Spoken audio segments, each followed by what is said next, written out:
Estoy cansada. Estoy contenta. Encantada.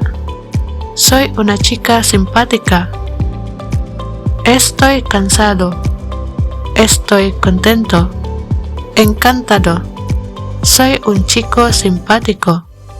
If you identify as female, you will usually use feminine forms when describing yourself. That often means words that end in A. And if you identify as a male, you will usually use masculine forms when describing yourself. That often means words that end in O. But when you are talking about someone else, like your friend or sibling, you match their gender, not yours. Él está cansado. Ella está cansada. In Spanish, even objects have gender. El libro es nuevo.